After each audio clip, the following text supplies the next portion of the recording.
여기가 어디라고 애를 업고 들어와. 당장 끌어내. 건설회사 면접장. 갓돌 지난 아기를 업은 한 청년이 허겁지겁 들어왔습니다. 아내가 응급실에 실려가서 어쩔 수 없었어요. 제발 도안만이라도 봐주십시오.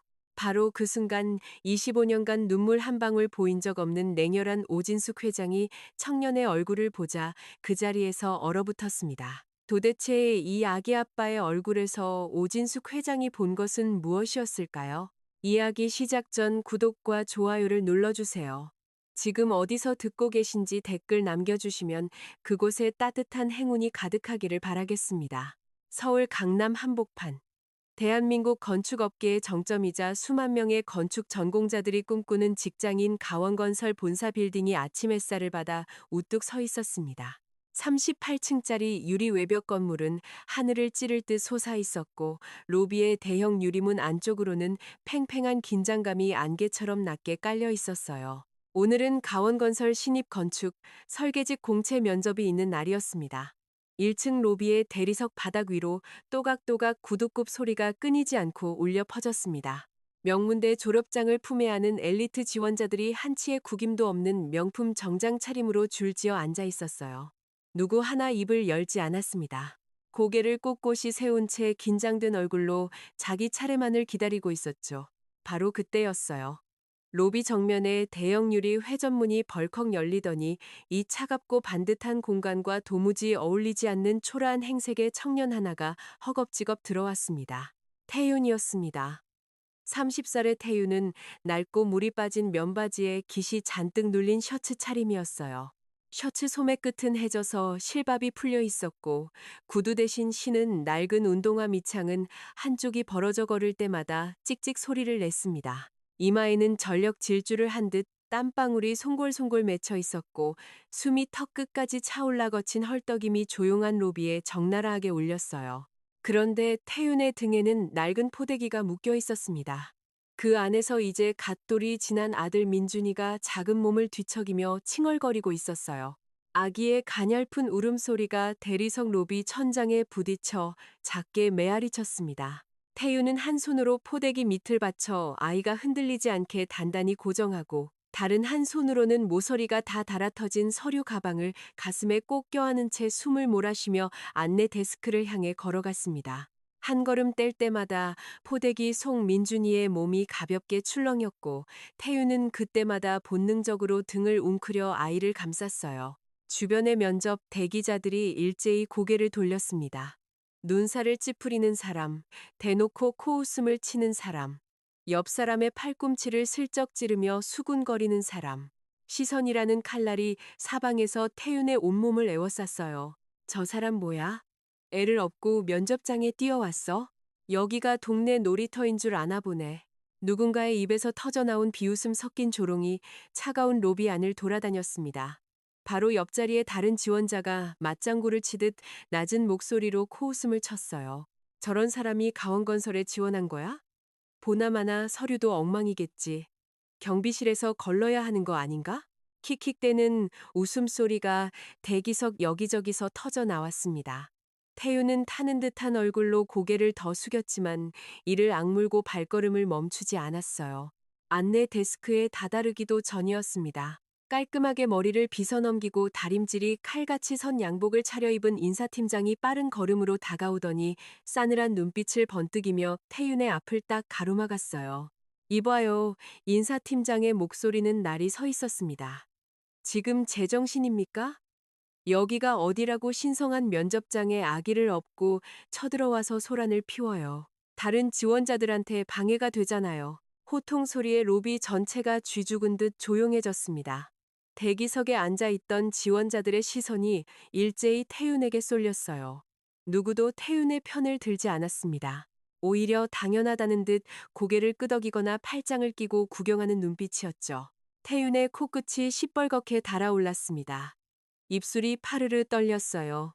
하지만 등에 업힌 아기가 놀랄까봐 목소리를 간신히 낮추며 입을 열었습니다. 정말 죄송합니다.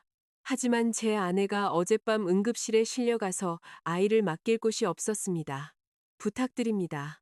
제가 밤새 그린 도안입니다. 한 번만 딱 한 번만 기회를 주십시오. 태윤의 목소리는 간절함으로 갈라져 있었어요. 눈시울이 벌겋게 젖어 있었지만 흐르려는 눈물을 이를 악물고 참으며 허리를 깊이 숙였습니다. 인사팀장은 기가 찬 표정으로 태윤을 위에서 아래로 훑어보더니 한숨을 짧게 뱉고는 고개를 절레절레 저었어요. 사정이야 다들 있겠지만 면접장에 아기를 데려오는 건 상식 밖의 일이에요. 조용히 나가주세요. 그리고 옆을 향해 턱짓으로 손짓했습니다. 그 신호에 맞춰 로비 양쪽에서 검은 제복을 입은 덩치 큰 경비원 2명이 성큼 다가왔어요. 한 명이 태윤의 오른팔을, 다른 한 명이 왼팔을 거칠게 붙잡았습니다. 나가세요. 여기는 관계자 외출입 불가입니다. 경비원의 목소리는 사무적이었고 소나기의 힘은 무자비했습니다. 태윤은 등에 업힌 아이를 지키기 위해 본능적으로 몸을 웅크렸어요. 양쪽에서 팔을 잡아 끄는 힘에 버티며 어깨를 안으로 말아 포대기 속 민준이를 감싸 안으려 했습니다. 잠깐만요. 도안만이라도 제출하게 해주십시오. 태윤이 다급하게 외쳤어요. 하지만 경비원들은 아랑곳하지 않고 태윤의 팔을 더 세게 잡아챘습니다. 그 순간 태윤이 가슴에 꼭 안고 있던 서류 가방의 낡은 지퍼가 힘을 이기지 못하고 드르륵 하고 터져버렸어요. 가방 안에 있던 도면들이 바닥으로 우수수 쏟아져 내렸습니다. A3 크기의 설계 도면들이 차가운 대리석 바닥 위로 나풀거리며 흩어졌어요. 하얀 종이 위에 빼곡히 그려진 연필선들. 자를 대지 않고 프리핸드로 그린 선들이었지만 하나하나가 놀라울 만큼 정밀하고 정성스러웠습니다. 수십 장의 도면이 로비 바닥 여기저기로 퍼져나갔어요. 오랜 세월 건설 현장에서 독학하며 코피를 쏟아가며 밤을 새워 한 장 한 장 그려낸 도면들이었습니다. 단칸방 좁은 식탁 위에서 아기 옆에 쪼그리고 앉아 손등으로 졸음을 문질러가며 연필을 놓지 않았던 밤들의 결과물이었어요. 태우는 경비원들의 손을 뿌리치고 바닥에 무릎을 꿇었습니다. 떨리는 손으로 허겁지겁 도면을 긁어모으기 시작했어요. 종이가 찢어질까, 구겨질까, 발에 밟힐까. 하나라도 잃어버리면 안 된다는 절박함에 손가락 끝이 하얗게 질렸습니다. 제발 이것만은 안 돼. 이건 체아 수술비야. 이건 우리 가족 인생이야. 흩어진 도면을 가슴에 끌어안는 태윤의 눈에서 참고 참았던 눈물이 뚝뚝 떨어져 하얀 도면 위에 얼룩을 만들었어요. 그 순간 등 뒤 포대기 속에서 민준이가 아빠의 격한 움직임에 놀라 서럽게 울음을 터뜨렸습니다. 갓돌이 지난 아기의 울음소리가 높은 천장의 로비를 가득 채웠어요. 얇고 연약한 그 울음이 대리석 벽에 부딪혀 메아리 치자 대기석의 지원자 몇몇이 인상을 쓰며 귀를 막았습니다.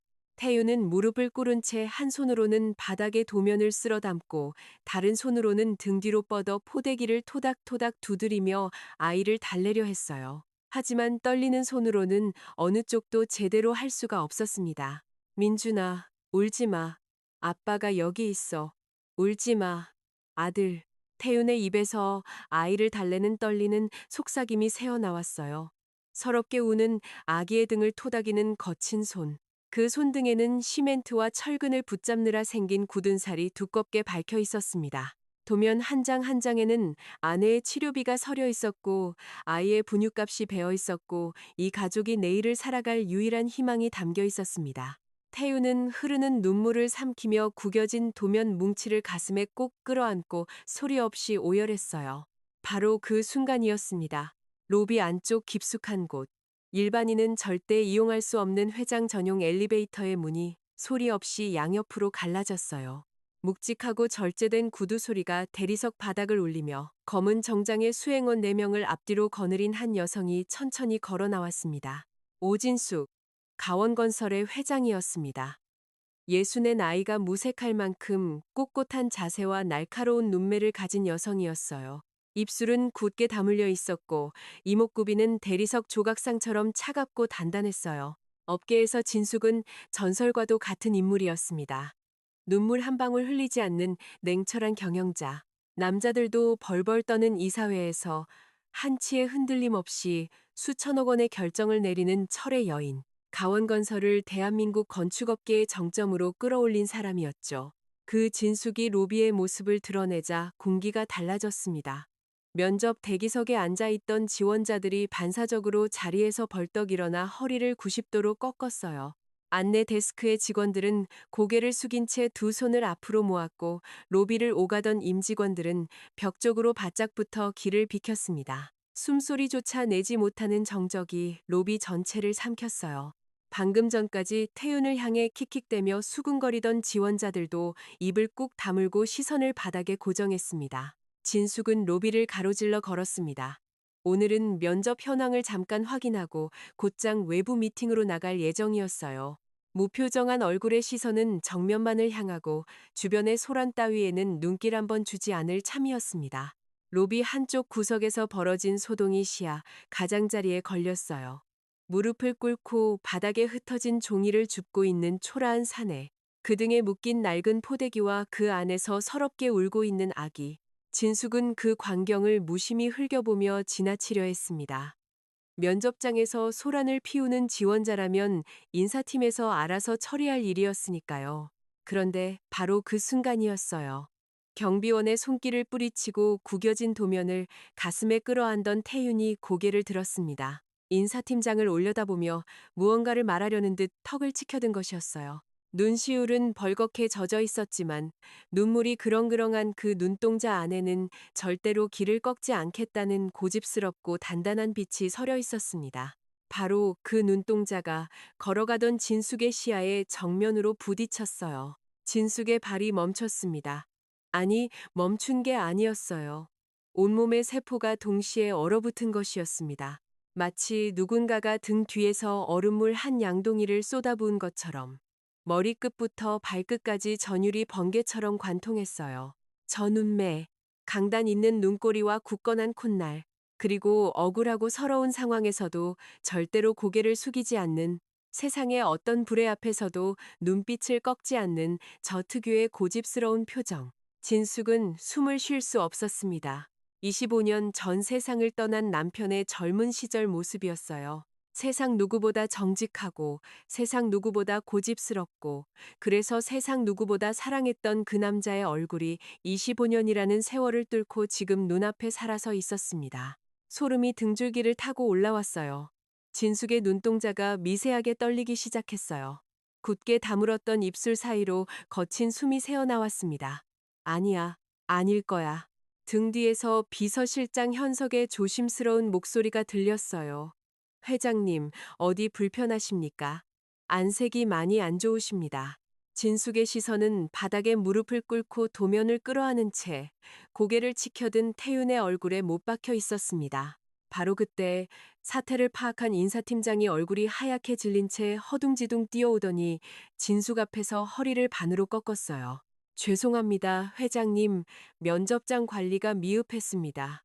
저런 식으로 난입하는 자가 있을 줄은 미처 생각을 못했습니다. 당장 끌어내겠습니다. 인사팀장이 경비원들에게 재촉하듯 손짓했습니다.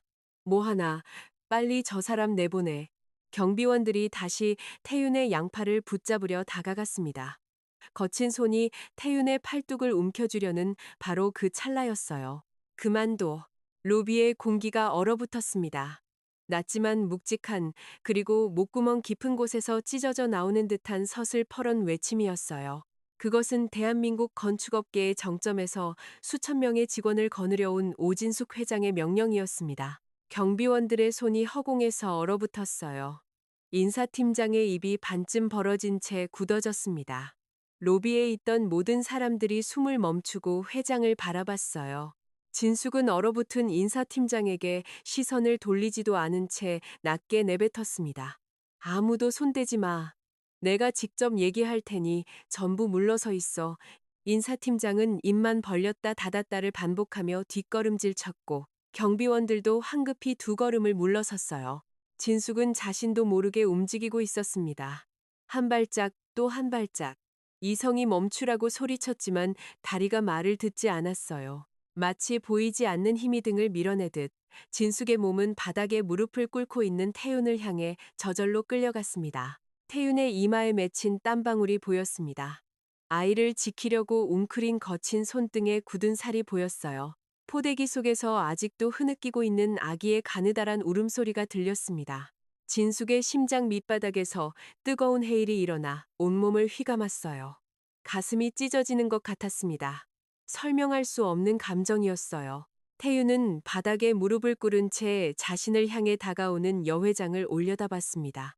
당연히 쏟아질 거라 생각했던 호통이나 무시가 아니었어요. 진숙의 눈에 담긴 것은 분노도 경멸도 아니었습니다. 태윤이 난생 처음 보는 감정이었어요. 그것은 마치 오래전에 잃어버린 무언가를 되찾은 사람의 눈빛 같았습니다. 태윤은 본능적으로 뭔가를 직감했습니다. 이 사람은 자신을 쫓아내려는 게 아니라는 것을요. 떨리는 두 손으로 바닥에서 가장 위에 놓인 도면 한 장을 들어 올려 조심스럽게 진숙 앞으로 내밀었어요. 회장님, 이것만이라도 봐주십시오. 아내가 아프고 아이가 배가 고픈데 이 도안 하나가 저희 가족의 전부입니다.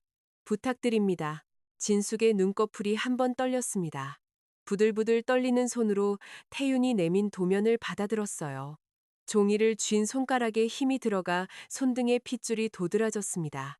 진숙은 들이쉰 숨을 간신히 내쉬며 떨리는 목소리를 이를 악물고 가다듬었어요. 무슨 사정인지는 알겠으니 목소리가 살짝 갈라졌습니다.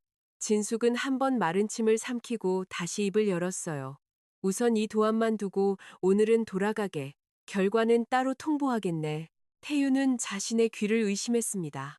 방금 전까지 당장 끌어내라는 명령이 떨어질 판이었는데 도안을 보겠다니. 그것도 대한민국 최고 건설사의 회장이 직접.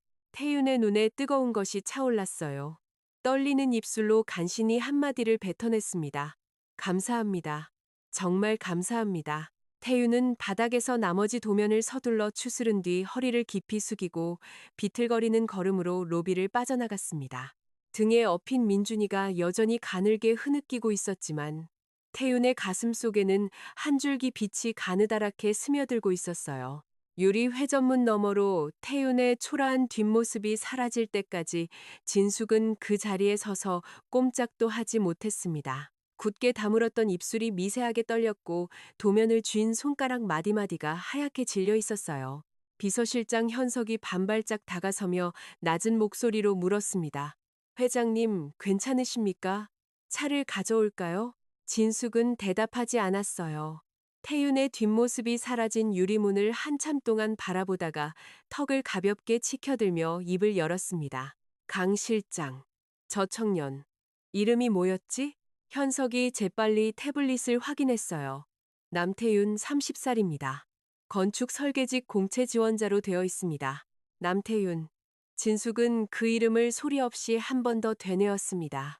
33층 회장 전용 집무실. 엘리베이터에서 내린 진숙은 비서실장에게 아무도 들이지 말라는 한마디만 남기고 묵직한 이중문을 닫았습니다. 넓고 화려한 집무실 안에 홀로 남겨진 진숙은 통유리창 앞에 서서 서울의 스카이라인을 내려다보았어요. 하지만 진숙의 눈에는 아무것도 들어오지 않았습니다. 방금 로비에서 본 그 청년의 얼굴이 눈앞에서 떠나지 않았어요. 저 고집스러운 눈매. 억울해도 절대 고개를 숙이지 않던 저 단단한 눈빛. 거친 손으로 도면을 끌어안고 무릎 꿇으면서도 꺾이지 않던 저 뚝심. 그것은 틀림없이 남편의 얼굴이었습니다. 진숙의 눈앞에 25년 전의 기억이 거센 파도처럼 밀려왔어요. 아무리 밀어내도 아무리 벽을 쌓아도 멈출 수 없는 기억이었습니다. 25년 전 진숙이 31살이던 해 가원건설의 전신인 가원종합건설은 이미 업계에서 주목받는 중견 건설사로 빠르게 성장하고 있었어요. 진숙이 밤낮 없이 수주를 따내고 남편은 재능 넘치는 수석 건축가로 회사의 설계를 총괄하고 있었습니다. 아들 시우는 이제 막 5살이 된 해맑은 아이였어요. 회사가 커갈수록 바빠지는 나날이었지만 퇴근 후 세 식구가 모여 밥을 먹는 저녁 시간만큼은 세상에서 가장 따뜻했던 시절이었죠. 그해 가을 남편은 5살 아들 시우를 데리고 시골 시댁으로 향했습니다. 진숙은 마감이 코앞인 프로젝트 때문에 서울에 남아야 했어요. 남편은 출발 전 전화기 너머로 웃으며 말했었습니다. 걱정 마. 시우 데리고 잘 다녀올게. 당신은 일 끝내고 푹 쉬어. 그것이 남편의 마지막 목소리였습니다. 그날 밤 폭우가 쏟아졌어요. 하늘이 찢어지는 듯한 천둥과 번개가 산골 도로를 뒤흔들었습니다. 남편이 몰던 승용차가 산간 도로의 급커브 구간에서 가드레일을 뚫고 절벽 아래로 추락했어요. 경찰에서 진숙에게 전화가 온 것은 새벽 2시가 넘어서였습니다. 한진호 씨 보호자이십니까? 지금 바로 오셔야 합니다. 사고가 났습니다. 그 한마디에 진숙의 세상이 무너졌어요. 진숙은 비를 맞으며 사고 현장으로 달려갔습니다. 절벽 아래 진흙탕 속에서 처참하게 구겨진 차량이 발견되었고 그 안에서 남편은 이미 차갑게 식은 채 발견되었어요. 온몸이 피투성이었지만 남편의 두 팔은 뒷좌석을 향해 뻗어 있었습니다. 마지막 순간까지 아이를 감싸 안으려 했던 것이었어요. 그런데 뒷좌석에 앉아 있어야 할 5살배기 아들 시우는 차 안어디에도 없었습니다. 카시트가 찌그러진 채 비어 있었어요. 구조대가 즉시 투입되었습니다. 절벽 아래 계곡과 급류를 며칠 밤낮으로 샅샅이 수색했어요. 헬기까지 동원되었지만 아들의 흔적은 어디에서도 찾을 수 없었습니다. 경찰은 사고의 충격으로 차 밖으로 튕겨나간 아이가 불어난 급류에 휩쓸려 내려갔을 거라고 추정했어요. 시신도 없이 빈관으로 장례를 치러야 했습니다. 남편의 관 옆에 놓인 아들의 작은 빈관. 진숙은 그 앞에서 무릎을 꿇고 오열했어요. 하얀 국화꽃 사이로 쏟아지는 눈물이 마를 날이 없었습니다. 그리고 그날 남편의 시신을 수습하면서 진숙은 또 하나의 충격을 마주해야 했어요. 남편의 왼손 약지가 텅 비어 있었던 것이었습니다. 결혼할 때 세상에 단 2개만 특별 주문 제작했던 테두리를 따라 독특한 빗살 무늬가 정교하게 세공된 은빛 커플링 반지. 2사람만의 영원한 약속이 새겨진 그 반지가 남편의 손에서 흔적도 없이 사라져 있었습니다. 진숙은 사고 현장을 수십 번이나 뒤지며 반지를 찾아 헤맸어요. 진흙탕을 파헤치고 급류가 지나간 계곡 바닥을 손으로 더듬으며 무릎이 까지도록 기어다녔습니다. 하지만 끝내 찾지 못했어요. 경찰은 추락 사고의 거대한 충격으로 유실되었을 거라며 사건을 종결지었습니다. 진숙은 그 설명을 받아들일 수밖에 없었어요.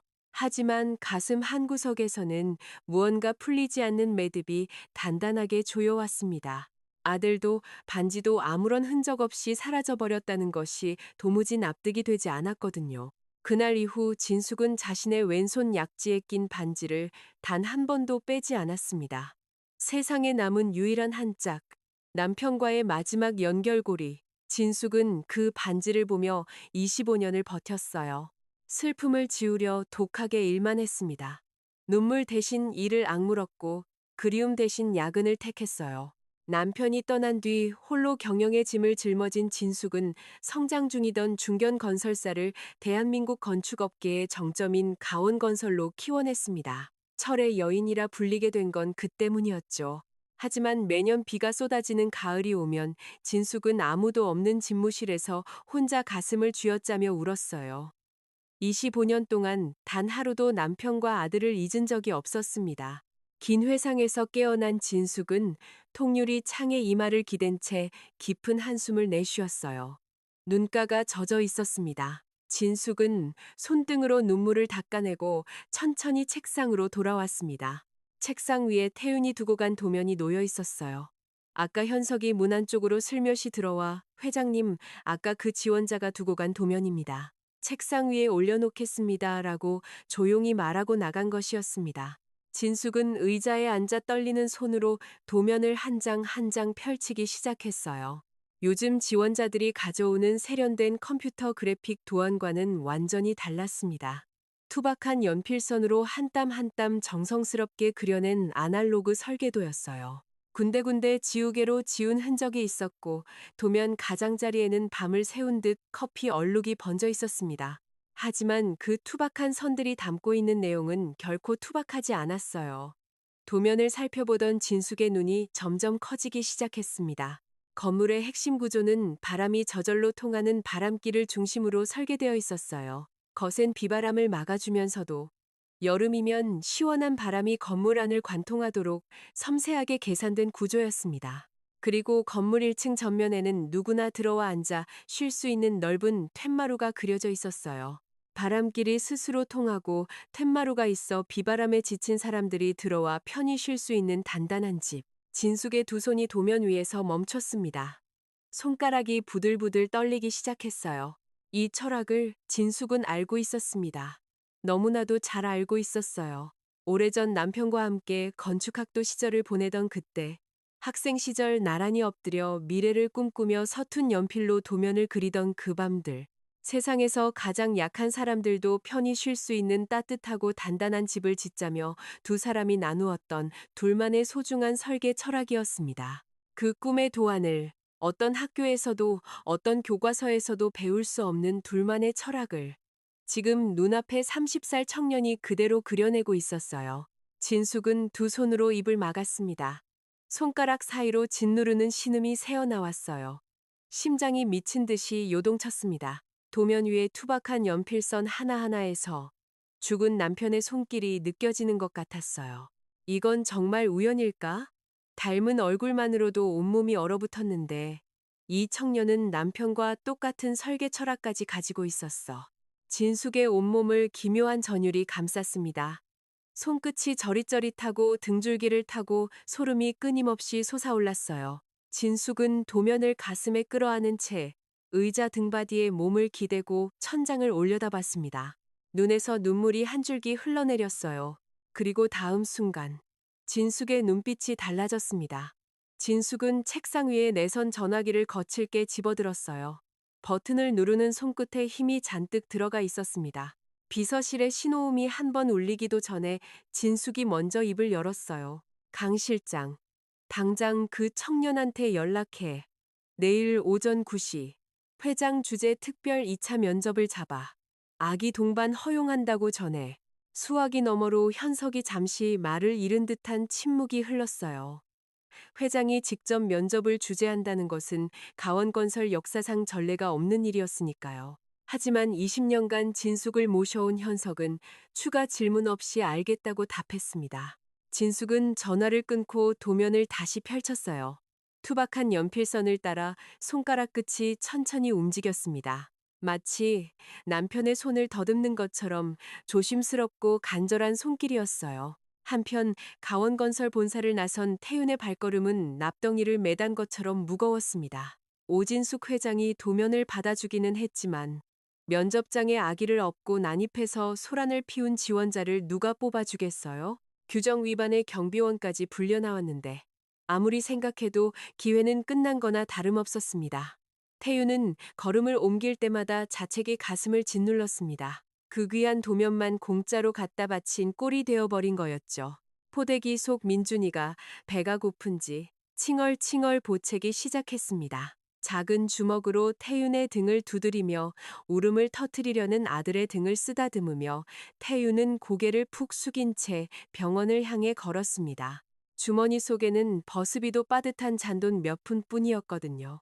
분유를 사야 하는데 기저귀도 떨어졌는데 그 전에 아내의 밀린 치료비부터 머릿속이 빚더미로 가득 차 앞이 캄캄했습니다.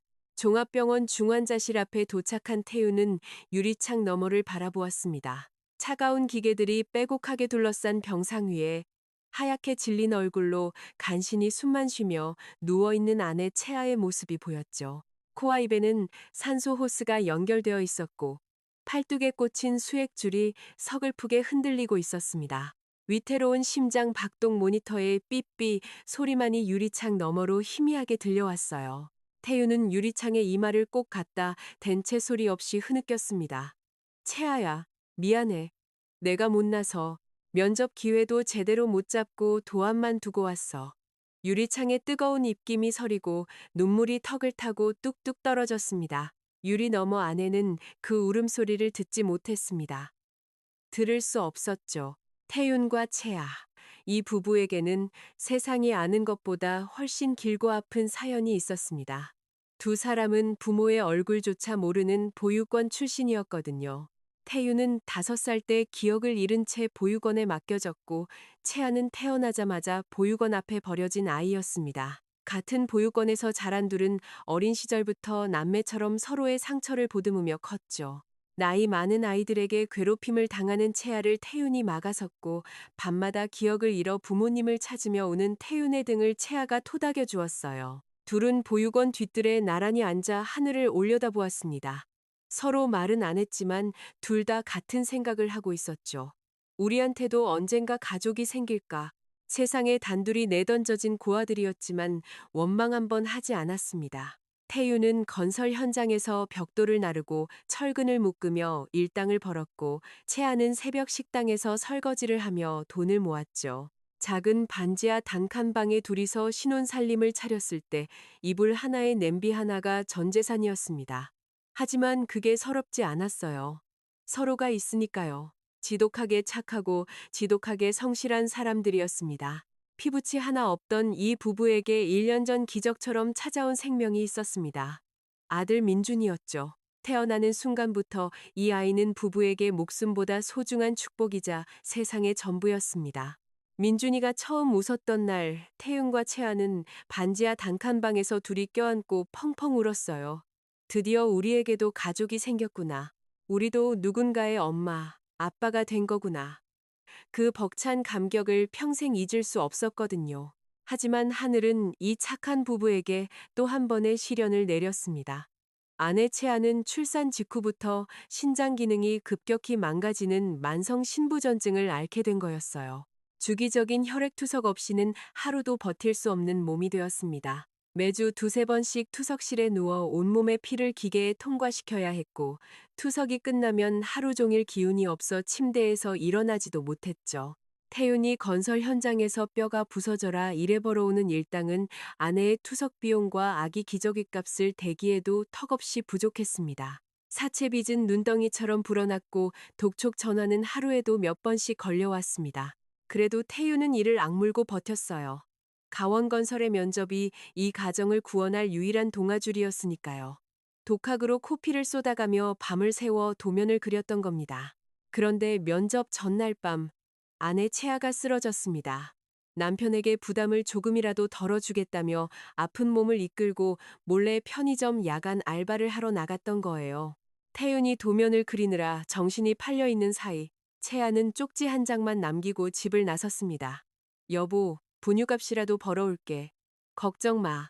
그 쪽지를 본 태윤이 허겁지겁 뛰쳐나갔을 때 채아는 이미 길바닥에 의식을 잃은 채 쓰러져 있었습니다. 몸이 버티지 못한 거였죠. 지나가던 행인이 119에 신고하지 않았더라면 채아는 그 차가운 아스팔트 위에서 그대로 눈을 감았을 겁니다. 당장 손을 쓰지 않으면 오늘 밤을 넘기기 힘들다는 응급실의 통보에 태유는 밤새 응급실 앞을 서성이며 겨우 숨만 붙여놓는 긴급 처치가 끝나기를 기다렸습니다. 그리고 아침이 밝았을 때 태윤 앞에는 두 가지 선택지가 놓여 있었죠. 면접을 포기하고 아내 곁에 남느냐, 아니면 민준이를 맡길 곳이 없으니 아이를 업고라도 면접장에 가느냐. 태윤은 후자를 택했습니다. 아내를 살리려면 돈이 필요했고 돈을 벌려면 이 면접을 놓칠 수 없었으니까요. 그때 중환자실 문이 열리더니 흰 가운을 입은 담당 의사가 태윤을 불렀습니다. 보호자분, 잠깐 말씀 좀 드려도 될까요? 태윤은 민준이를 아는 채 의사 앞으로 다가갔습니다. 의사의 표정이 무거웠거든요. 좋은 소식이 아니라는 걸 직감했습니다. 임시처치로 고비는 넘겼지만 아내분의 상태가 임계점입니다. 근본적인 정밀 수술을 받지 않으면 정말 위험합니다. 더 미루시면 안 됩니다. 밀린 치료비에 거기에 당장 필요한 대형 수술비까지. 통장 잔액이 몇만 원뿐인 태윤에게 그 금액은 하늘의 별을 따오라는 것과 다를 바 없었습니다. 태윤은 병원 복도의 딱딱한 플라스틱 의자에 주저앉아 민준이를 꼭 안은 채 절망의 눈물을 흘렸습니다. 민준이가 아빠의 젖은 볼을 작은 손으로 툭툭 치며 까르륵 웃었지만 그 웃음이 오히려 태윤의 가슴을 더 깊이 찢어 놓았습니다. 바로 그 순간이었습니다. 태윤의 휴대폰이 주머니 속에서 요란하게 진동했습니다. 액정이 깨진 화면 위로 낯선 번호가 선명하게 찍혔죠. 가원건설 본사 비서실. 태윤은 믿기지 않는 눈으로 화면을 두 번, 세 번 다시 확인하며 떨리는 손으로 통화 버튼을 눌렀습니다. 수화기 너머로 정중한 비서의 목소리가 들려왔습니다. 남태윤 지원자님, 제출하신 도안이 높은 성적으로 통과되어 내일 오전 회장님 주재 특별 2차 면접이 잡혔습니다. 아기 동반을 허용하오니 늦지 않게 회장실로 와 주십시오. 태유는 수화기를 쥔 손이 사시나무 떨듯 떨렸습니다. 끝났다고 이제 정말 아무 희망도 남지 않았다고 생각했던 기회가 다시 돌아온 겁니다. 캄캄한 터널 끝에서 한 줄기 빛이 쏟아져 들어오는 것 같았습니다. 태유는 전화를 끊자마자 중환자실 유리창으로 달려가 오열하듯 속삭였습니다. 채아야, 포기 안 해도 돼. 기회가 왔어. 내가 어떻게든 당신 꼭 살려낼게. 유리창 너머 안에는 여전히 미동 없이 누워 있었습니다. 하지만 태윤의 가슴에는 아까까지 없던 뜨거운 불씨 하나가 피어오르고 있었죠.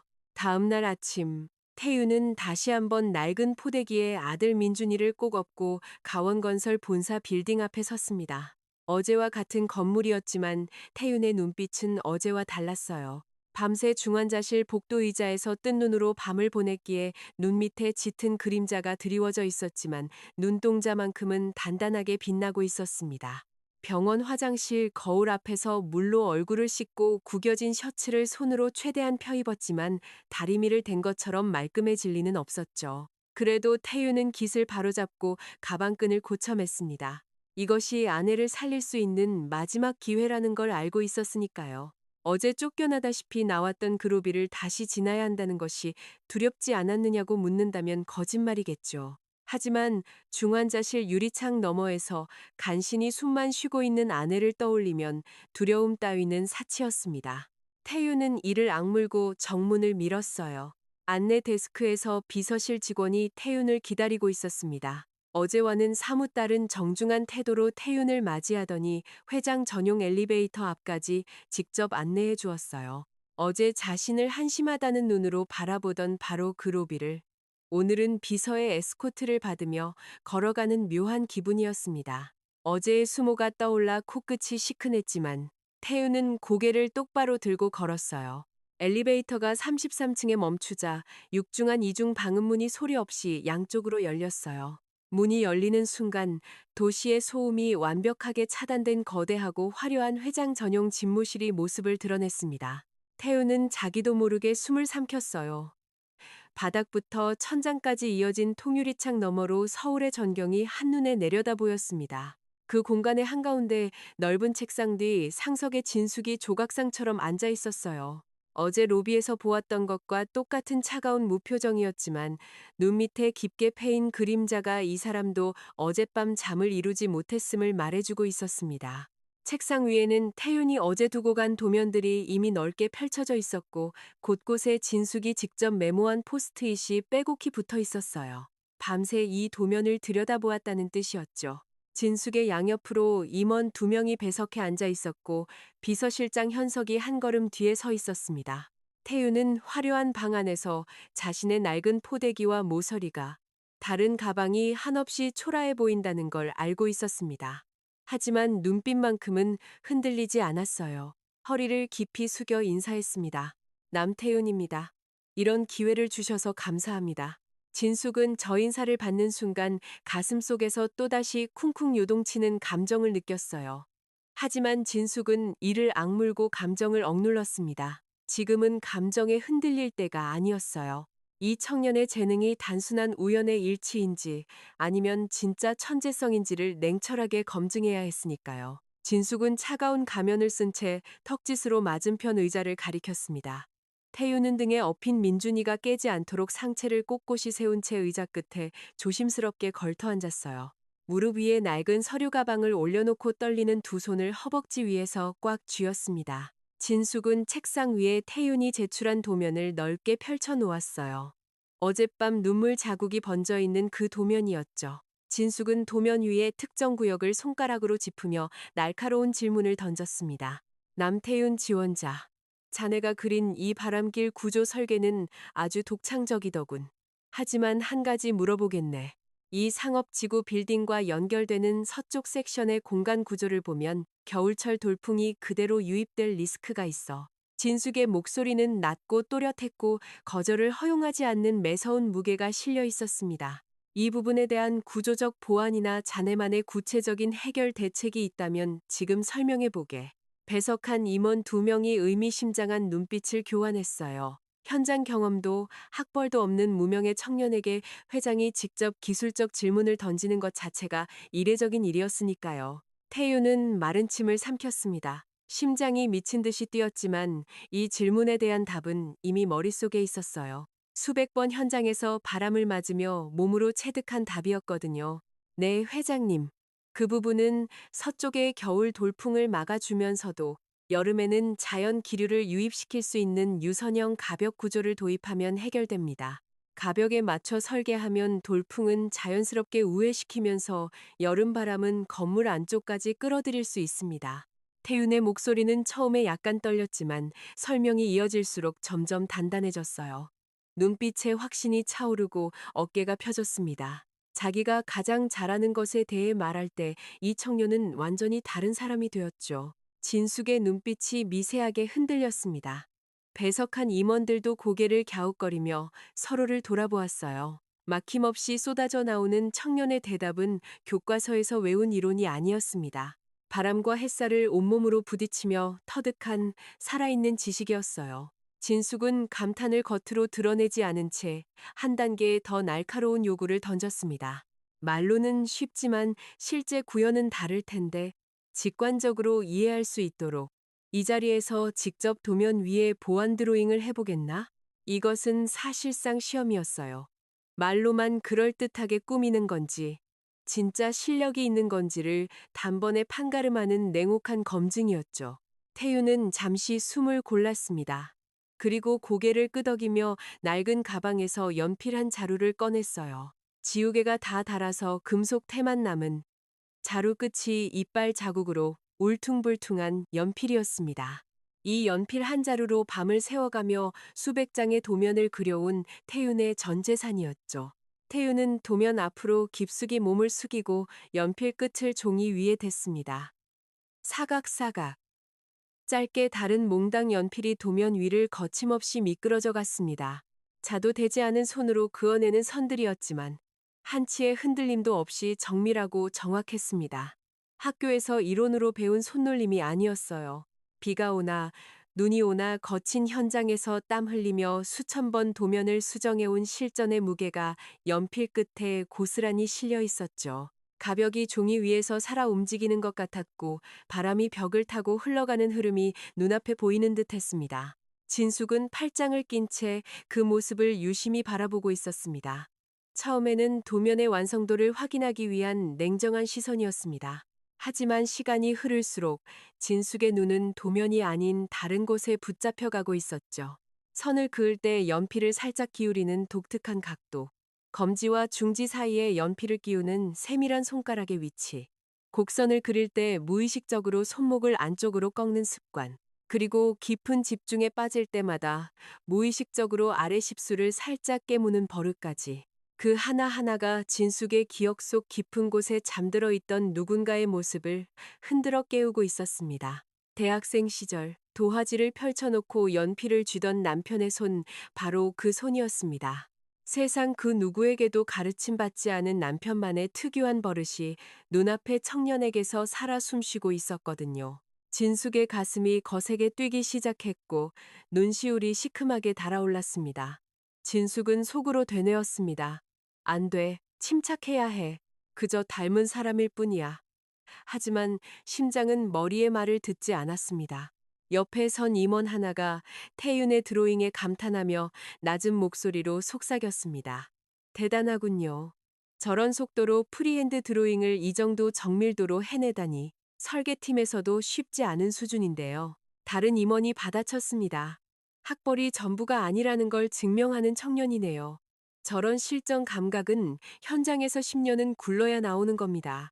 진숙은 팔짱을 낀 채 태윤의 드로잉을 내려다보며 선을 긋는 독특한 각도와 연필을 쥐는 세밀한 손가락의 위치를 유심히 관찰했습니다. 바로 그 순간이었어요. 진숙의 눈이 태윤의 반지 위에 고정되었습니다. 숨이 멎었어요. 반지의 표면은 오랜 세월의 풍파로 마모되어 광택이 흐려져 있었습니다.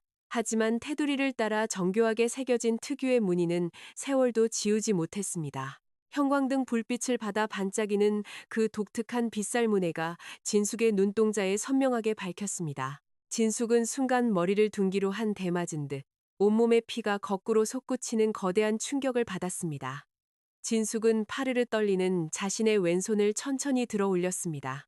지난 25년간 단 한 번도 단 하루도 빼놓지 않았던 자신의 약지 위에 똑같은 반지가 끼워져 있었습니다.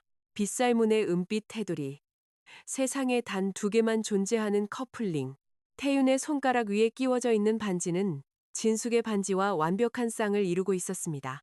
25년 전 세상에 단 두 개만 특별 주문 제작했던 바로 그 커플링이었죠. 25년 전 절벽 아래에서 남편의 차가운 시신을 수습했을 때 약지에서 흔적 없이 사라져 추락의 충격으로 유실되었다고 경찰이 종결지었던 바로 그 반지. 그 반지가 지금 자신의 눈앞에 앉아있는 30살 청년에 갈라지고 굳은 살 박힌 손가락 위에 박혀 있었던 겁니다. 진숙의 머릿속에서 퍼즐이 맞춰지기 시작했습니다. 남편을 쏙 빼닮은 얼굴, 둘만의 설계 철학을 담은 도면, 연필을 쥐는 남편만의 습관, 그리고 이 세상에 단 두 개뿐인 반지. 우연히 4번 겹치면 그것은 더 이상 우연이 아니었습니다. 진숙의 입술이 파르르르 떨렸습니다. 목구멍에서 뜨거운 것이 치밀어 올랐지만 소리는 나오지 않았습니다. 25년 동안 단 한 번도 무너지지 않았던 철벽이 금이 가고 갈라지고 산산조각 나고 있었습니다. 진숙의 입에서 자신도 모르게 갈라진 신음이 새어나왔습니다. 그럴 리가 없어. 이건 그 소리가 얼마나 작았는지 옆에 앉은 임원도 듣지 못했습니다. 하지만 진숙의 온몸은 이미 폭풍 속에 던져져 있었죠. 두 눈에서 뜨거운 눈물이 주르륵 흘러내렸습니다. 손가락 끝이 차갑게 저려왔고 다리에서 힘이 빠져나가기 시작했습니다. 배석한 임원 한 명이 이상한 기색을 느끼고 조심스럽게 물었습니다. 회장님, 괜찮으십니까? 안색이 안 좋으세요. 진숙은 대답하지 않았습니다. 아니, 대답할 수 없었습니다. 눈앞이 뿌옇게 흐려지고 있었거든요. 진숙은 더 이상 이성을 유지하지 못하고 비틀거리며 자리에서 벌떡 일어섰습니다. 진숙은 책상을 돌아 태윤을 향해 성큼 다가가기 시작했습니다. 걸음걸이가 거칠었습니다. 회장의 위엄도 차가운 가면도 그 모든 것이 한순간에 벗겨져 나갔습니다. 지금 이 사람은 가원건설의 회장이 아니었습니다. 25년 동안 잃어버린 아이를 찾아 헤매던 한 명의 어머니였습니다. 태유는 갑자기 눈물을 흘리며 다가오는 여회장의 모습에 당황하여 연필을 멈추었습니다. 뭔가 잘못되었다는 직감에 주춤하며 자리에서 일어섰죠. 방금까지 서슬퍼렇게 매서운 질문을 던지던 회장의 눈에서 눈물이 쏟아지고 있었으니 태윤으로서는 무슨 일이 벌어지고 있는지 도무지 알 수가 없었습니다. 등 뒤 포대기 속에서 민준이가 뒤척이며 칭얼거렸고 태윤은 본능적으로 한 발 물러서며 아이를 감싸 안았습니다. 회장님, 도면에 문제가 있으면 말씀해 주십시오. 태윤이 당혹스러운 목소리로 물었지만 진숙의 귀에는 그 말이 들어오지 않았습니다. 진숙의 눈에는 오직 한 가지만 보였거든요. 진숙은 태윤의 왼손목을 움켜쥔 채 빗살문의 은반지를 향해 고개를 숙였습니다. 가까이서 보니 반지의 빗살무늬가 더 선명하게 눈에 들어왔죠. 25년 전 자신이 직접 장인에게 도안을 그려주며 주문했던 그 세공 그대로였습니다. 거칠게 찢어지는 목소리가 진숙의 입에서 터져나왔습니다. 이 반지, 자네가 이 반지를 어떻게 가지고 있나? 평생 감정을 드러내지 않기로 유명했던 대기업 회장이 온몸을 부들부들 떨며 청년의 손목을 붙잡고 울부짖는 모습에 배석한 임원들은 그 자리에 얼어붙었습니다. 서로 눈빛을 교환했지만 아무도 입을 열지 못했죠. 이런 모습은 한 번도 본 적이 없었으니까요. 태우는 회장의 돌발 행동과 손목을 쥔 압도적인 악력에 크게 당황했습니다. 본능적으로 손을 빼려 했지만 진숙의 눈을 보는 순간 몸이 얼어붙었죠. 그 눈에 서려 있는 건 분노가 아니었습니다. 깊은 회한과 핏발 선 눈물, 그리고 무언가를 간절히 확인하고 싶은 떨림이었거든요. 태유는 가슴이 거세게 뛰는 것을 느끼며 떨리는 목소리로 대답했습니다. 이 반지는 제가 5살 때 보육원에 들어갔을 때부터 끼고 있었습니다. 보육원 5살. 그 단어 하나하나가 망치처럼 진숙의 심장에 밝혔습니다. 25년 전 사고 당시 아들 시우는 5살이었습니다. 시신을 찾지 못해 빈관으로 장례를 치렀던 5살배기 아들. 남편의 시신에서 사라졌던 반지를 끼고 보육원에 들어갔다는 사내. 머릿속에서 2개의 퍼즐이 소름 끼치도록 정확하게 맞물렸습니다. 다리에서 힘이 빠져나갔습니다. 그 자리에서 대리석 바닥에 주저앉아 통곡하고 싶었습니다. 짐승처럼 울부짖고 싶었습니다. 하지만 수많은 눈이 지켜보고 있었습니다. 임원들의 당혹스러운 시선, 유리 너머 비서실의 긴장된 분위기. 이 자리에서 무너지면 소문은 삽시간에 퍼지고 모든 것이 돌이킬 수 없이 틀어질 수 있었습니다. 진숙은 25년간 다져온 자존심의 마지막 한 줌을 끌어모아 이를 악물고 무너지는 감정을 억눌렀습니다. 진숙은 코끝이 시뻘겋게 달아오른 채 손등으로 거칠게 눈물을 훔치며 태윤의 손목을 천천히 놓아주었습니다. 손가락을 펼 때마다 심장이 찢어지는 것 같았지만 여기서 더 무너지면 모든 것이 틀어질 수 있었거든요. 진숙은 간신히 차가운 가면을 다시 얼굴에 올렸습니다. 억지로 올린 리 사면이라 금이가 있었지만 그래도 쓰지 않으면 안 되었습니다. 떨리는 목소리를 간신히 가다듬으며 입을 열었습니다. 오늘 면접은 여기까지 하겠네. 남태윤 지원자는 우선 돌아가서 연락을 기다리게. 태윤은 멍하니 서 있다가 정신을 차리고 가방을 챙겼습니다. 허리를 숙여 인사하고 문을 향해 걸어가면서도 자신을 바라보는 여회장의 시선이 등 뒤에 꽂혀 있다는 걸 느꼈습니다. 뒤돌아보지 않았지만 알 수 있었어요. 무너져 내릴 듯한 슬픈 눈빛이 자신의 등을 뚫어지게 바라보고 있다는 걸요. 면접실 문이 닫힌 뒤에도 태윤은 복도에 서서 한동안 움직이지 못했습니다. 방금 일어난 일이 머릿속에서 정리되지 않았거든요. 대한민국 최고 건설사의 회장이 고아인 자신의 낡은 반지를 보고 왜 저토록 사시나무 떨듯 떨었을까? 왜 눈물을 흘렸을까? 도대체 무슨 사연이 있는 거지? 회장님과 내 반지가 무슨 상관이란 말이야. 태윤은 병원으로 돌아가는 버스 안에서도 그 의문을 놓지 못했습니다. 창밖으로 스쳐 지나가는 서울의 풍경이 눈에 들어오지 않았죠. 회장의 눈에 서려 있던 그리움과 고통이 자꾸만 가슴을 짓눌렀습니다. 마치 오래 잃어버린 무언가를 찾은 사람의 눈빛 같았거든요. 한편 면접실에서 모두를 내보낸 진숙은 홀로 회장실로 돌아와 문을 걸어 잠갔습니다. 안에서 자물쇠가 찰칵 소리를 내며 잠기자 진숙은 그제야 무너졌습니다. 다리에 힘이 풀려 책상 앞에 주저앉았죠. 떨리는 손으로 책상 구석에 놓인 태윤의 이력서를 거칠게 펼쳐들었습니다. 사진란에 밝힌 태윤의 얼굴이 남편의 젊은 시절과 소름 끼치도록 겹쳤습니다. 똑같은 눈매, 똑같은 콧날, 똑같은 고집스러운 입모양. 진숙의 시선이 이력서 상단으로 올라갔습니다. 아버지 이름을 적는 칸, 어머니 이름을 적는 칸. 그 2칸이 아무런 글자도 없이 차갑게 텅 비어 있었습니다. 이 세상 모든 사람에게는 부모의 이름이 적힌 그 칸이 이 청년에게만은 하얀 공백으로 남아 있었습니다. 진숙은 그 공백을 보는 순간 가슴을 쥐어뜯는 통증과 함께 이력서를 들고 있던 손이 덜덜 떨렸습니다. 텅 빈 부모 칸 아래 특이사항에 짤막하게 적힌 단 한 줄이 눈에 들어왔죠. 보육원 출신, 고아. 진숙은 이력서를 가슴에 끌어안으며 걷잡을 수 없는 전율에 사로잡혔습니다. 설마, 내 아들 시우가 살아 있었던 거야?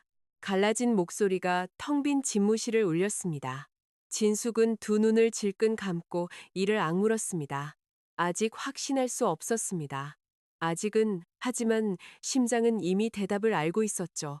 핏줄은 거짓말을 하지 않으니까요.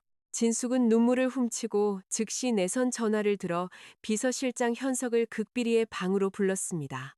현석이 문을 닫고 들어서자 진숙은 낮게 가라앉은 목소리로 지시했습니다. 현석아, 남태윤 지원자의 유전자 샘플을 아무도 모르게 극비리에 확보해. 오늘 면접에서 마신 물컵이든 무엇이든 상관없어. 그리고 나와의 친자 확인 검사를 가장 빠르고 비밀스러운 곳으로 의뢰해라. 결과가 나올 때까지 이 사실은 그 누구에게도 발설하지 마. 현석은 회장의 핏발 선 눈과 부어오른 눈두덩을 보며 20년 넘게 모셔온 회장님이 이토록 흔들리는 모습을 처음 마주했습니다. 무슨 일이 벌어지고 있는지 정확히는 모르겠지만 이것이 회장님의 평생을 뒤흔들 일이라는 것만은 분명했습니다. 네, 회장님. 반드시 극비로 처리하겠습니다.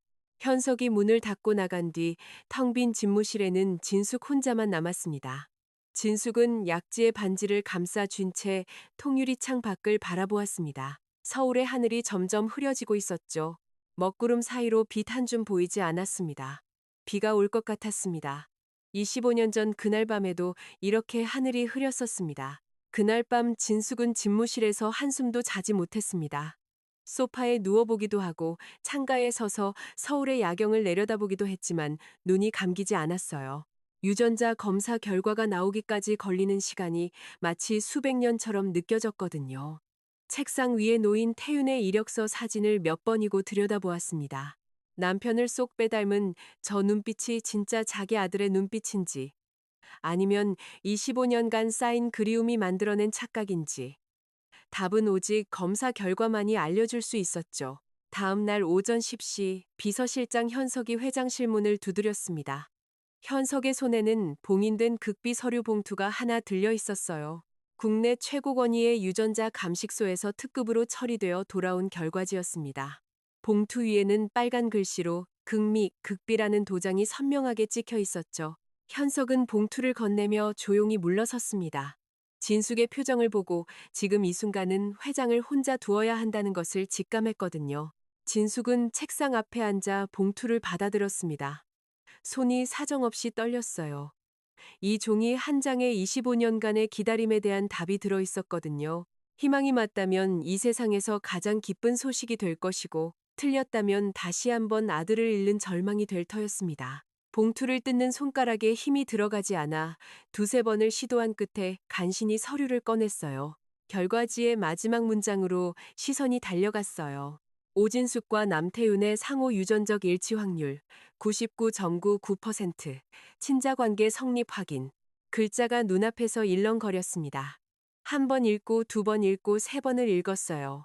99.99%, 친자 관계 성립. 그 글자들이 머릿속에서 폭발하듯 번지는 순간 진숙의 온몸에서 힘이 빠지며 등바디에 기대어 천장을 올려다보았습니다. 진숙은 결과지를 가슴에 꼭 끌어안고 25년간 단 한 번도 사람들 앞에서 내보이지 않았던 피눈물 같은 오열을 터뜨렸어요. 시우야, 내 아들이 정말 살아있었어. 살아있었단 말이야. 울음이 목구멍을 찢고 나왔습니다.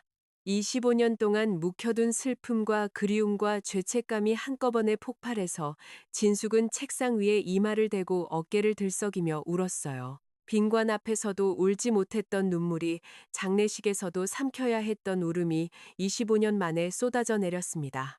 한참을 울고 나서야 진숙은 간신히 고개를 들었어요. 결과지를 부여잡은 손가락 마디가 하얗게 질려 있었습니다. 진숙은 눈물을 닦을 겨를도 없이 비서실장을 다시 불렀어요. 현석 실장, 당장 내 아들의 현재 상황을 조사해. 지금 어디에 살고 있는지, 어제 면접장에 아기를 업고 올 수밖에 없었던 사정이 뭔지, 주변 환경, 가족 관계, 경제 상황까지 전부 다 1시간 안에 보고해. 현석은 눈시울이 붉어진 채 깊이 허리를 숙였습니다. 네, 회장님. 즉시 착수하겠습니다.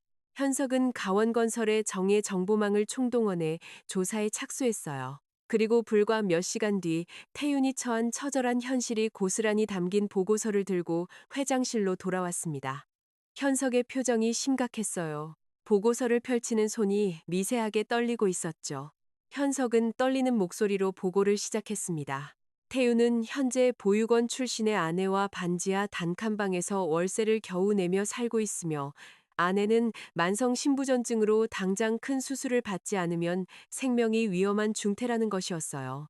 지금 이 시간에도 종합병원 중환자실에서 간신히 숨만 붙이고 있다는 보고였습니다. 도련님은 어제 아내분의 밀린 치료비와 돌쟁이, 아들의 분유값을 마련하기 위해 아이를 업고 면접장으로 뛰어왔던 것입니다.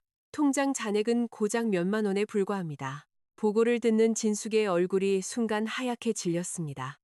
가슴을 쥐어뜯는 것처럼 양손으로 가슴팍을 움켜쥐었어요. 자신의 아들이 25년간 부모도 모른 채 가난의 절벽 끝에서 피눈물을 흘리고 있었다는 사실이 진숙의 심장을 갈기갈기 찢어 놓았습니다. 아내가 쓰러져도 병원비가 없어 전전긍긍하고 아이를 맡길 곳이 없어 면접장에 업고 뛰어왔던 그 절박함. 그 모든 것이 자기 아들에게 벌어진 일이었어요. 진숙은 두 손으로 얼굴을 감싸쥐고 오열했습니다. 내가 이 세상에서 가장 큰 건설사를 가지고 있으면서 내 아들이 병원비 한 푼 없이 죽을 고비를 넘기고 있었다니. 그 미안함에 미칠 것 같았죠. 하지만 진숙은 울음을 멈추고 일어섰습니다. 울고 있을 시간이 없었거든요. 현석 실장, 지금 당장 그 병원 원무과에 연락해.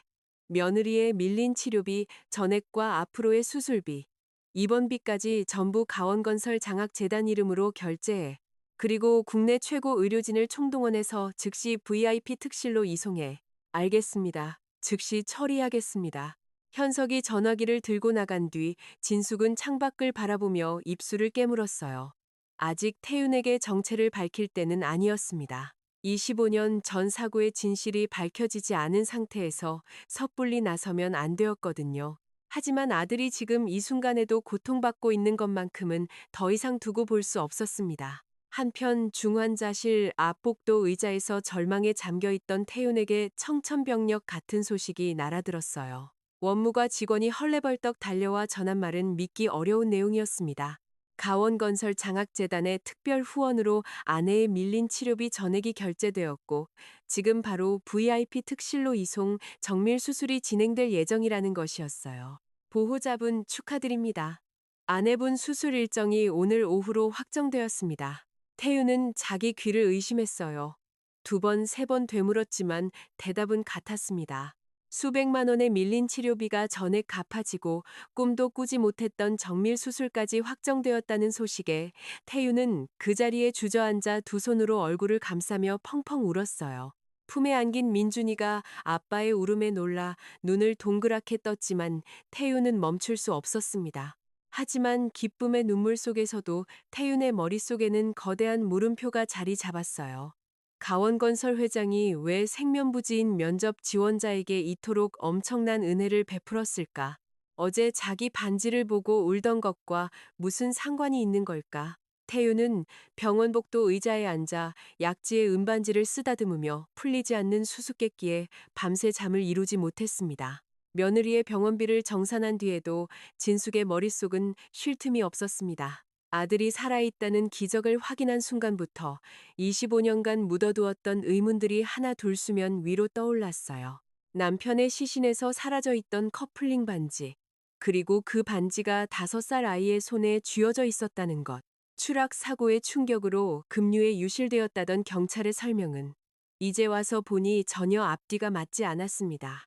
남편이 죽기 직전 스스로 반지를 빼 아이에게 쥐어준 것이라면 그것은 아이가 차 밖에서 살아 있었다는 뜻이었어요. 그런데 왜 경찰은 아이의 흔적을 단 하나도 찾지 못했을까?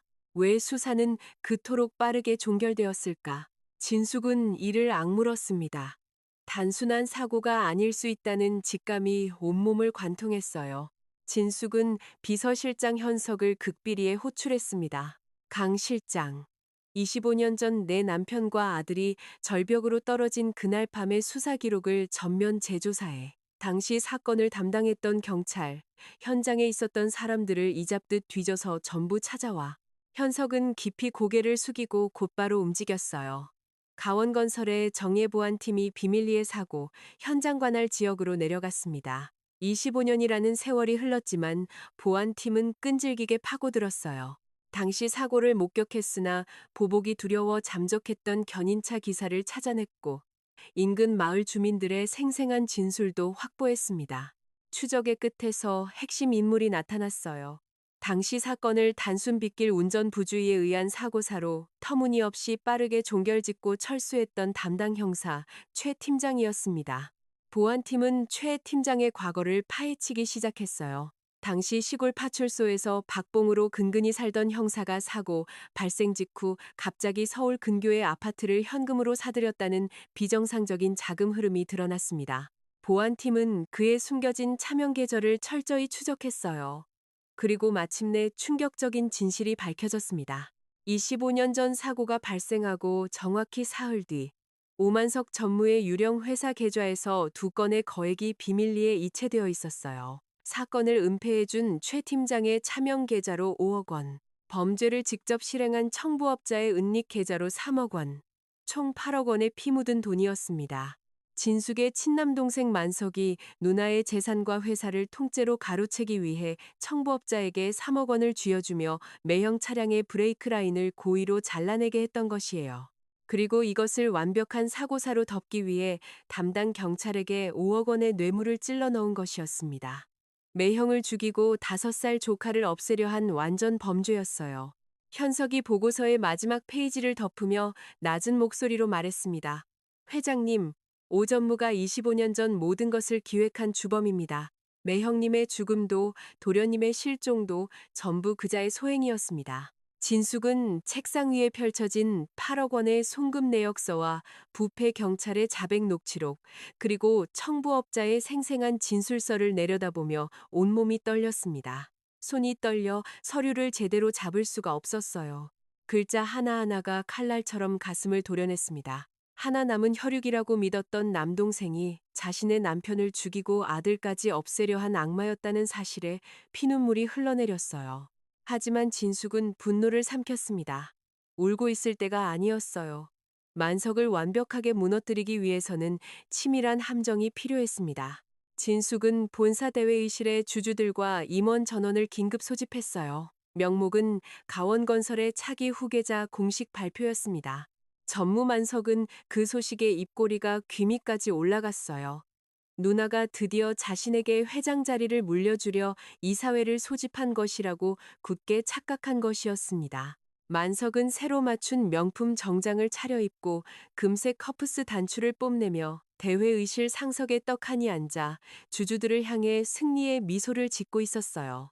넓은 탁자 위에는 자신의 이름이 새겨진 명함을 여유롭게 펼쳐놓기까지 했습니다. 기고만장한 표정으로 양쪽 팔걸이를 쓸어내리며 드디어 이 자리의 주인이 바뀌는구나 하고 속으로 조소를 짓고 있었습니다. 바로 그 순간 대회의실의 육중한 문이 벌컥 열렸어요. 진숙이 걸어 들어왔습니다. 양복 주머니에 봉인된 유전자 검사지를 꽂아 넣은 채 서슬퍼런 눈빛의 형사 4명을 대동하고 있었어요. 진숙의 구두 소리가 대회의실 바닥을 울리며 만석의 앞까지 또각 다가갔습니다. 만석의 얼굴에서 미소가 사라졌어요. 형사들의 존재에 순간 당황했지만 아직은 상황을 파악하지 못한 채 어색한 웃음을 지었습니다. 뭐야, 누나? 이 사람들은 뭐야? 설마 후계자 발표에 경호원을 데려온 건 아니겠지? 진숙은 대답하지 않았어요. 만석의 얼굴을 정면으로 바라보며 손에 들고 있던 두꺼운 서류 뭉치를 만석의 얼굴을 향해 무자비하게 날려 던졌습니다. 8억 원의 피 묻은 비자금 금융 내역서와 범죄 증거 서류들이 대회의실 사방으로 휘날렸어요. 만석의 얼굴 위로, 탁자 위로, 바닥 위로 서류가 눈보라처럼 흩날렸습니다. 주주들이 경악한 얼굴로 떨어지는 서류를 집어들었어요. 진숙은 양복 주머니에서 봉인된 유전자 검사지를 꺼내 만석의 탁자 앞에 거칠게 내려놓으며 25년 묵은 분노와 서슬이 담긴 사자우를 토했습니다. 내 진짜 후계자는 25년 전 네가 음모를 꾸며 없애려 했던 내 친아들 한시우다. 내 아들은 살아있었어. 대회의실이 일순간 얼어붙었어요. 주주들의 입이 벌어졌습니다. 만석의 얼굴에서 핏기가 순식간에 빠져나갔어요. 탁자 위에 찍힌 친자일치 99.99% 유전자 검사 결과지와 자신의 유령 회사 계좌에서 빠져나간 8억 원의 송금 내역서를 마주한 만석은 사시나무 떨듯 온몸을 떨기 시작했습니다. 하지만 만석은 끝까지 추악했어요. 서류를 찢어밟기며 자리에서 벌떡 일어나 고함을 질렀습니다. 이건 모함이야. 전부 가짜 서류라고. 누나가 날 몰아내려고 미쳐서 쇼를 하는 거야. 침을 튀기며 발악하는 만석의 얼굴은 광기로 일그러져 있었어요. 하지만 진숙은 눈 하나 깜짝하지 않았습니다. 차갑게 턱짓 한 번. 그 신호에 대기하던 형사들이 즉시 만석에게 다가가 양팔을 거칠게 꺾어잡고 바닥에 찍어 눌렀어요. 차가운 수갑이 찰칵 소리를 내며 만석의 손목에 채워졌습니다. 만석은 바닥에 엎드린 채 끝까지 고함을 지르며 발버둥 쳤지만 형사들의 소나기에서 빠져나올 수 없었어요. 금색 커프스 단추가 바닥에 튕겨나가 굴러갔고 조금 전까지 승리의 미소를 짓던 얼굴은 침과 콧물로 범벅이 되어 있었습니다. 대회의실 한쪽에서는 미리 체포되어 수갑이 채워진 채 끌려온 부패 경찰 최 팀장이 고개를 떨군 채 서 있었습니다. 만석과 최 팀장이 나란히 형사들에게 이끌려 대회의실 밖으로 끌려나가는 순간 정적을 깨고 주주들 사이에서 터져나온 것은 경악과 분노, 그리고 사이다 같은 박수 소리였어요. 만석의 고함이 복도 저 끝까지 메아리치며 멀어졌어요. 진숙은 대회의실 한가운데 서서 미동도 하지 않았습니다. 눈물은 흘리지 않았어요. 하지만 양손을 꽉 쥔 주먹이 하얗게 질려 떨리고 있었습니다. 25년간 가슴속에 묻어두었던 비극이 마침내 끝난 순간이었어요. 만석을 파멸시킨 진숙은 대회의실을 나서자마자 비서실장 현석에게 한마디만 내뱉었습니다. 차 돌려. 병원으로 가. 진숙의 검은 승용차가 서울 도심을 가로질러 종합병원 앞에 멈춘 것은 그로부터 30분도 지나지 않아서였어요. 진숙은 차에서 내리기도 전에 이미 눈시울이 벌겋게 달아올라 있었습니다. 25년간 참아왔던 모성이 가슴을 찢고 나오려 했어요. 병원 복도를 걸어가는 진숙의 구두 소리가 울렸습니다. 4층 중환자실 앞 플라스틱 의자에 앉아 민준이를 무릎에 안고 있는 태윤의 모습이 보였어요. 며칠째 제대로 자지도 먹지도 못한 탓에 눈 밑에 짙은 그늘이 내려앉아 있었지만 아이를 안고 있는 두 팔만큼은 단단했습니다. 태윤은 복도 끝에서 걸어오는 진숙을 발견하고 자리에서 벌떡 일어났어요. 아내의 치료비를 대신 내준 회장님이 직접 병원까지 찾아왔다는 것에 놀라 허리를 깊이 숙였습니다. 회장님, 대체 저희에게 왜 이런 과분한 도움을 주시는 겁니까?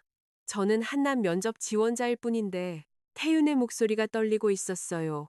빚더미에 허덕이다가 하늘에서 내려온 것 같은 은혜 앞에서 감사와 의구심이 뒤엉켜 머리가 복잡했습니다. 진숙은 태윤의 앞에 섰어요. 입술이 파르르 떨렸습니다. 눈물이 볼을 타고 줄줄 흘러내리는 것도 닦지 않은 채 양복 안주머니에서 봉인된 서류 한 장을 꺼냈어요. 유전자 검사 결과지였습니다. 진숙은 그 서류를 떨리는 두 손으로 태윤의 거친 손에 쥐어주었어요. 태윤은 멍한 눈으로 서류를 내려다봤습니다. 오진숙과 남태윤의 상호 유전적 일치 확률 99.99%. 친자 관계 성립 확인. 태윤의 세상이 뒤집혔습니다. 손에 든 종이 뽀허부르르 떨렸어요. 글자가 눈물에 번져 흐려졌다 손에 든 종이가 바르르르 떨렸어요. 글자가 눈물에 번져 흐려졌다가 다시 또렷해지기를 반복했습니다. 친자 관계 99.99%. 이 세 단어가 머릿속에서 폭발하듯 메아리 쳤습니다. 진숙은 더 이상 참지 못하고 목구멍에서 찢어지는 울음을 토해냈어요. 시우야, 내가 네 엄마다. 네가 낀 그 반지가 25년 전 내가 네 아빠와 나누었던 우리 부부의 증표란다. 태유는 입을 벌렸지만 아무 소리도 나오지 않았습니다. 눈앞에 대기업 회장이 자신의 친엄마라니. 평생 자신을 버린 부모를 원망 한번 안 하려 이를 악물고 고아로 살아왔는데 그 부모가 버린 것이 아니라 자신이 빼앗긴 것이었다니. 세상이 뱅글뱅글 돌았어요. 태윤의 시선이 자신의 왼손 약지로 내려갔습니다. 25년간 한 번도 빼지 않았던 낡고 빛바랜 빗살문의 반지. 보육원에 들어갈 때부터 손에 쥐고 있었다는 이 반지가 아빠와 엄마의 사랑의 증표였다니. 바로 그 순간이었어요. 반지를 바라보는 태윤의 눈동자가 급격하게 흔들리기 시작했습니다. 머릿속 깊은 곳에서 25년간 단단히 잠겨있던 기억의 철문이 찰칵 소리를 내며 열렸어요. 봉인이 풀리듯 잊혔던 기억이 폭포처럼 쏟아져 내렸습니다. 비가 세차게 쏟아지고 있었어요. 천둥이 하늘을 찢었습니다. 5살 시우는 뒷좌석 카시트에 앉아 아빠의 등을 바라보고 있었어요. 갑자기 차가 미끄러졌습니다. 아빠가 핸들을 잡고 소리쳤어요. 그리고 세상이 뒤집혔습니다.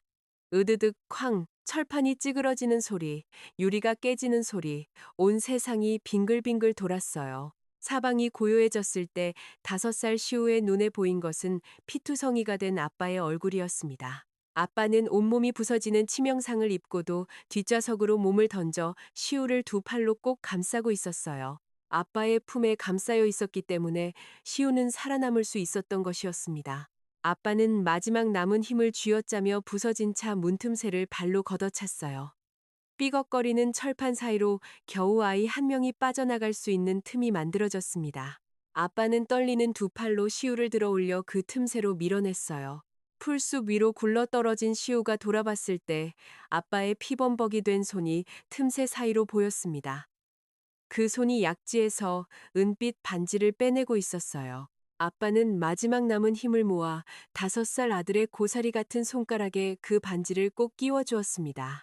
빗살 무늬가 새겨진 엄마와의 사랑의 증표를 피범벅이 된 아빠의 입술이 움직였어요. 시우야, 이거 꼭 끼고 살아남아. 엄마한테 가야 해. 아빠가 너무 사랑한다. 그것이 아빠의 마지막 말이었습니다.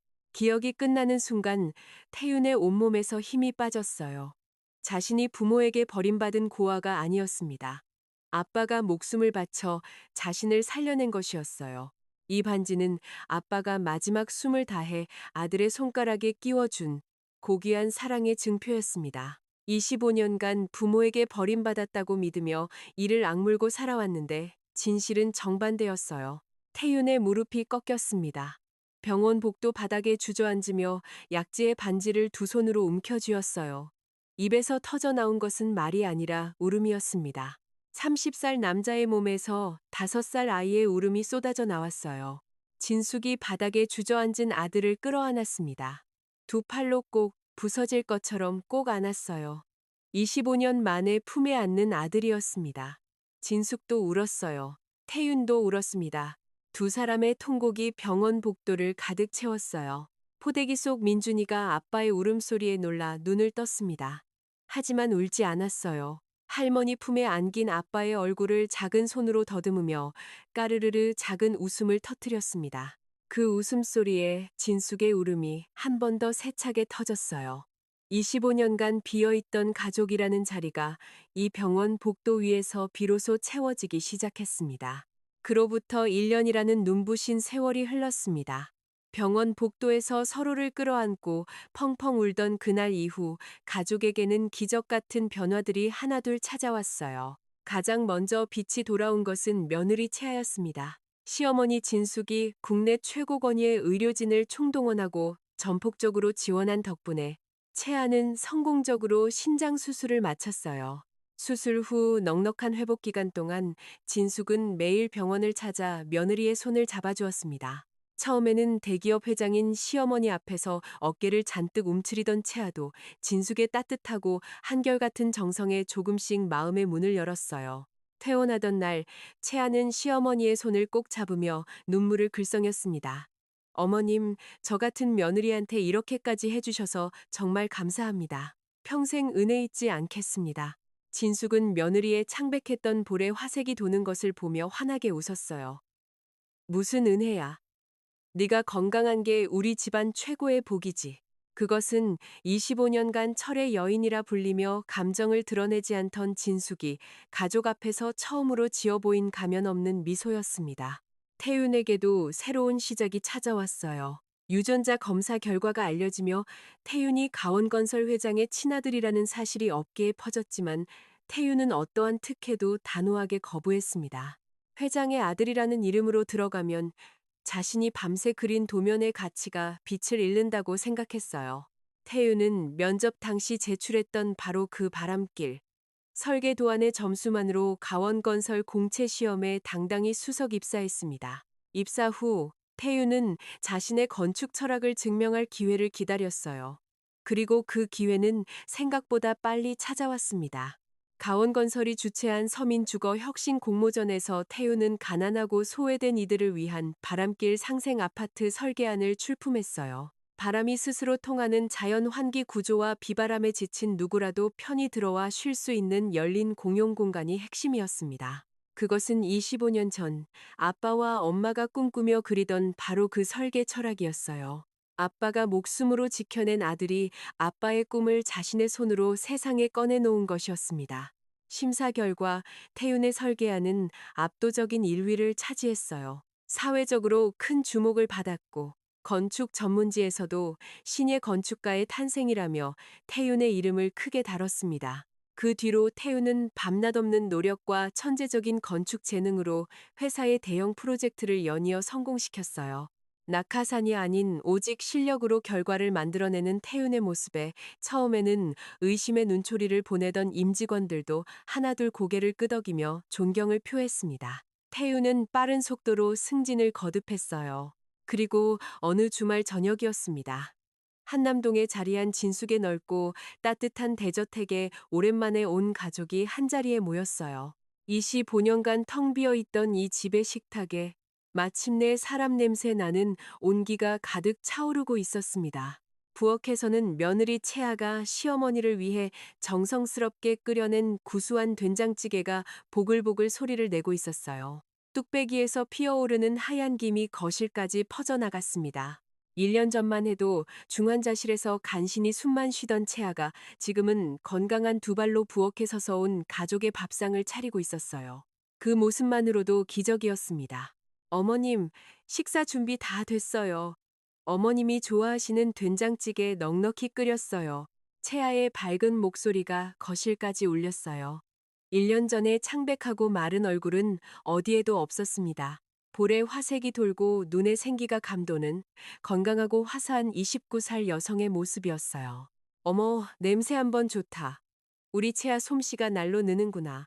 진숙이 식탁으로 다가오며 환하게 웃었어요. 대한민국 건축업계를 호령하던 철의 여인의 얼굴은 온데간데 없고 며느리의 된장찌개의 콧노래를 흥얼거리는 평범한 시어머니의 얼굴이었습니다. 그 순간 마당 쪽에서 뒤뚱뒤뚱 작은 발걸음 소리가 들렸어요.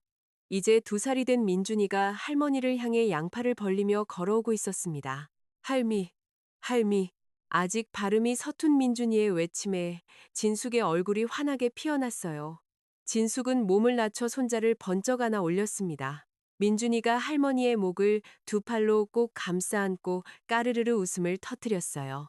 진숙의 눈가에 주름이 깊게 패이며 평생을 독하게 살아오면서 지어본 적 없는 가장 행복한 할머니의 미소가 얼굴 가득 번졌습니다. 태윤은 식탁 건너편에서 그 광경을 바라보고 있었어요. 아들을 안고 웃는 어머니의 모습을 보는 것만으로도 25년간 비어있던 가슴의 빈자리가 천천히 채워지는 것 같았습니다. 태윤은 옆에 앉은 아내의 손을 가만히 잡았어요.